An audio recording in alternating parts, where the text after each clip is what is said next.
okej, moram da ti pitam nešto. Eto kažeš, sam si konsultovao sa Saletom i do poslednjih dana šta napevaš u takmičenju i sve. Jeste.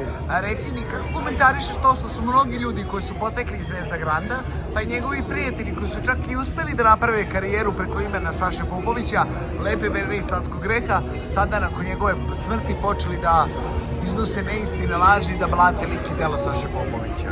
Pa vidi, samo ću jednu konstataciju reći na to pitanje. Ti ljudi govore o sebi. I s tim ću sve završiti. Ti ljudi govore o sebi, a ne o njegovom dijelu, njegovom liku i svemu ostalom što je stvorio. Ja inače u životu jako volim ekstreme. I za mene je Saša isto bio jedan ekstrem, zato što on je imao ljude koji ga obožavaju i ljudi koji ga mrze. A moj život je isto tako vezan uz to. Ja imam ljude koji me ekstremno vole, a ljudi koji ne mogu vidjeti očima. I meni je jako drago zbog toga. Nema sive zone.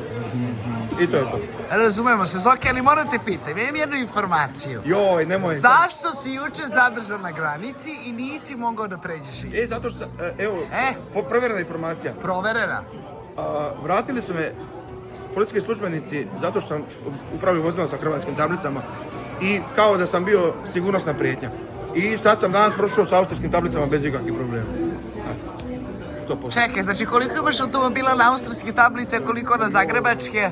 Ne, imam vinkovačke i imam, austrijski imam 5 komada i vinkovački imam 2. Čekaj, da li ti obećavaš ako pobediš? Dobro. Da ćeš sutra ujutru prvi intervju nakon pobede sa mnom i sa mojim kolegom Zeletom uraditi po centru Beograda. I da sedimo na zadnjem sedištu ti da voziš. I da sačekaj.